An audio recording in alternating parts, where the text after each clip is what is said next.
Good morning! Yan, ang aga nating nagpe-prepare. Umalis na nga pala yung mag-ama, yung panganay, tsaka si, Mister. Pumasok na sila. Si Bunso, ayun. Katatapos lang niyang kumain. May pasok din siya sa school. Second day niya ngayon. So, iba-iba pala yung, niya.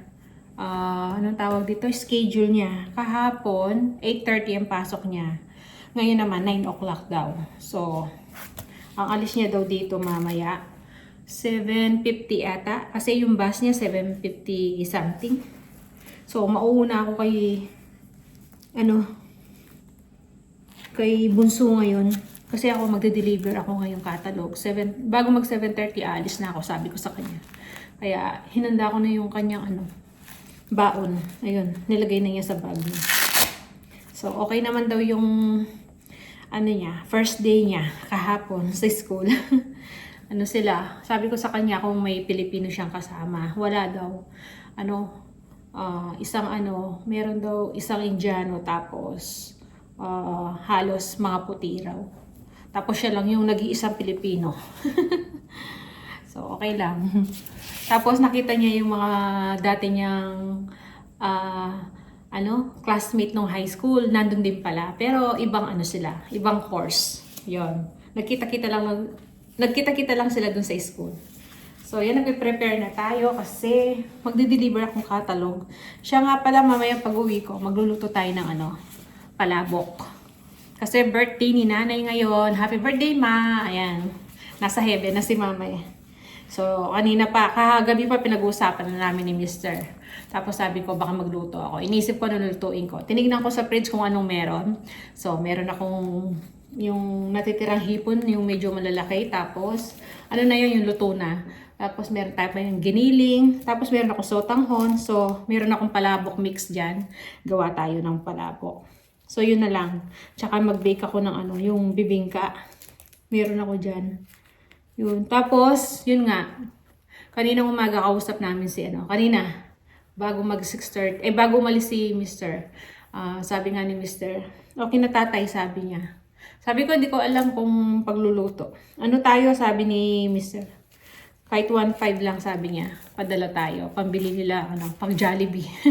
So, yun, tinawagan ko si tatay. Hinabili na ko na magta-transfer sa GCash ni sister. So, yun.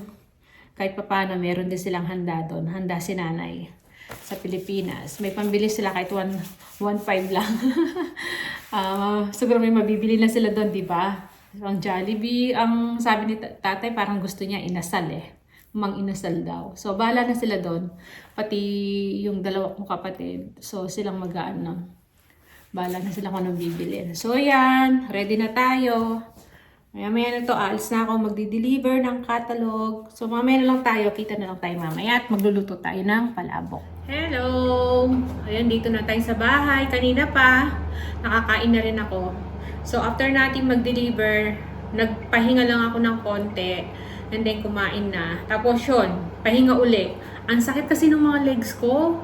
Alam niyo ba, ang layo nung nilakad ko, tapos pabalik pa rito. Mas lalong dahil napalayo ako, mas malayo yung pabalik.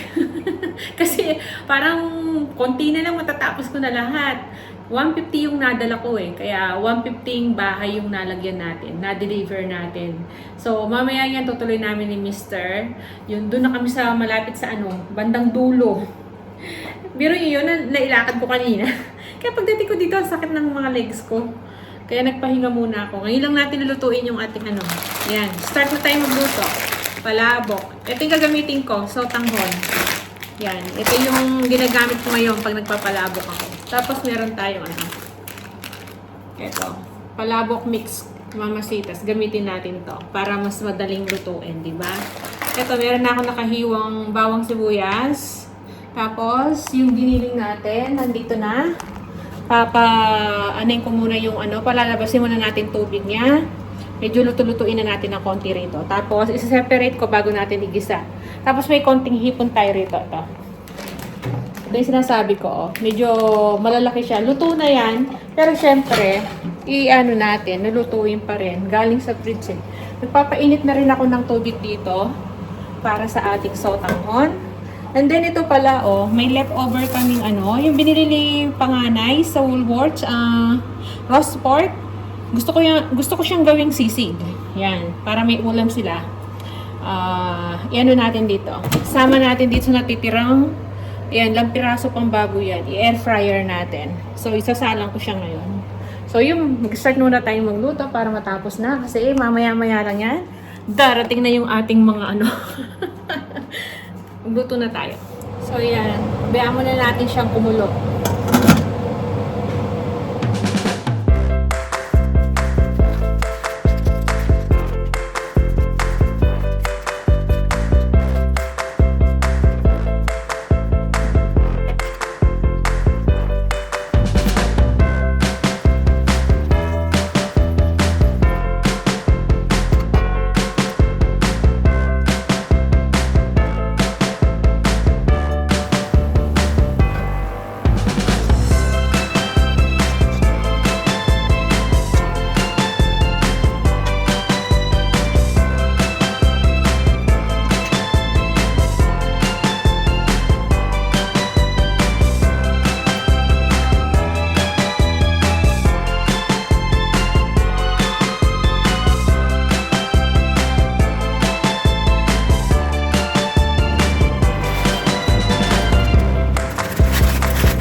Okay na to.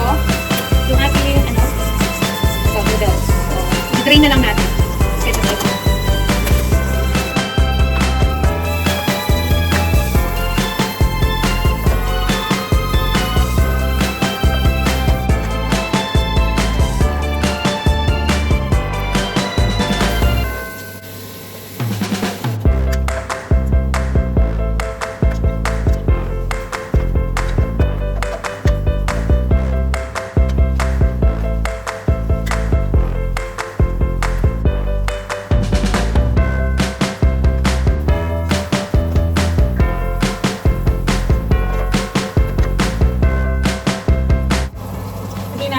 Ano pala to? Mix siya. Beef and pork mince. So, 1/2 kilo lang siya. 500 grams. Pero dadamihan natin yung sauce natin para hindi tayo mabitin.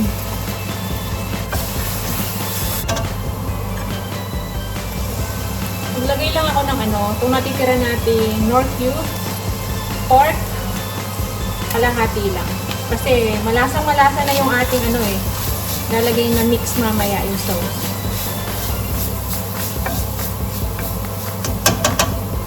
Tapos, meron tayong tinapa flakes dito. Lagyan natin. Pwede namang hindi. Ayan. Tinapa flakes.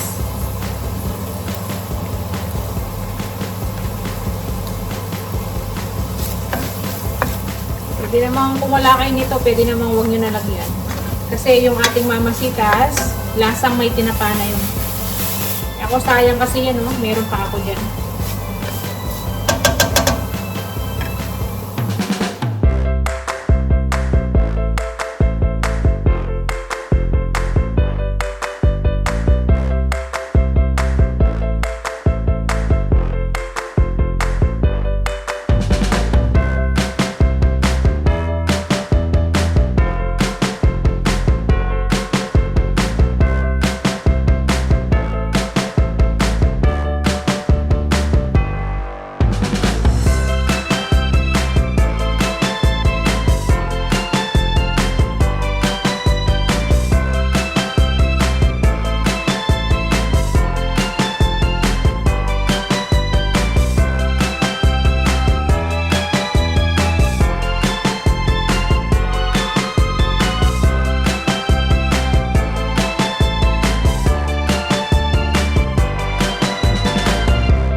Ito, dagdagan natin ng katsuete, yung annatto powder natin. Para maganda yung kulay niya.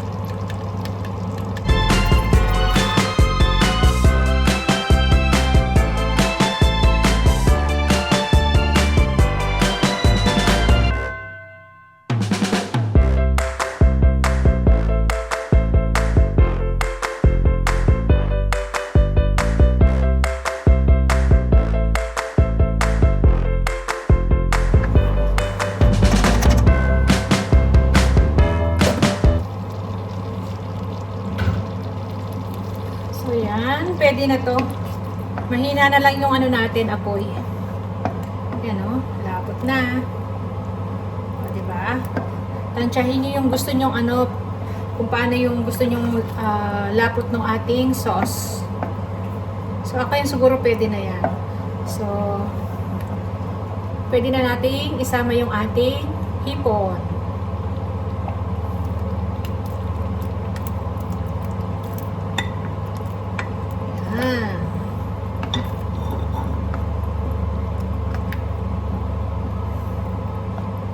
So, yan.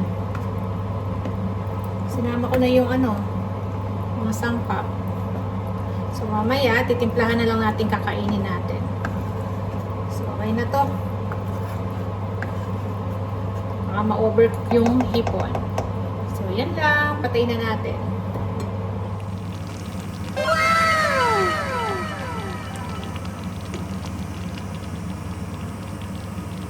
So, yan. Tapos na yung ating ano, ano yun? Palabok. Nandito naman yung ating ano,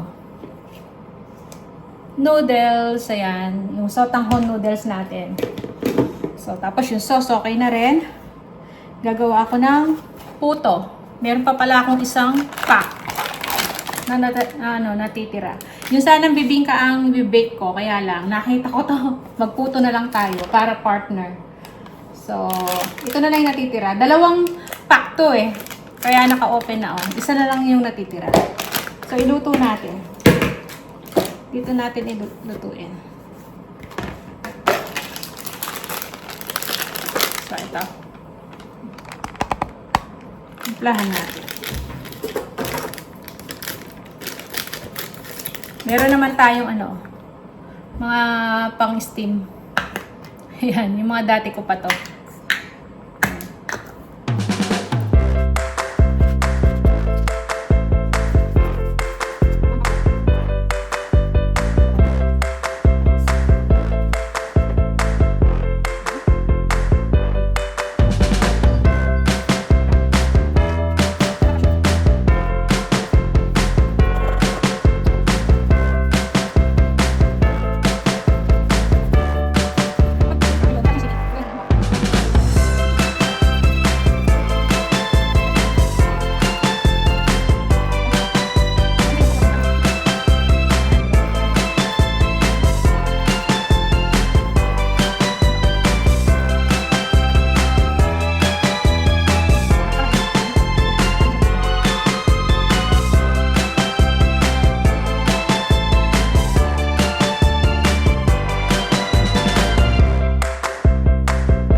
puto natin. Ayan, ganyan lang.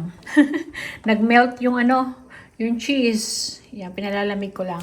Ito yung una kanina. Buti pa to, yan.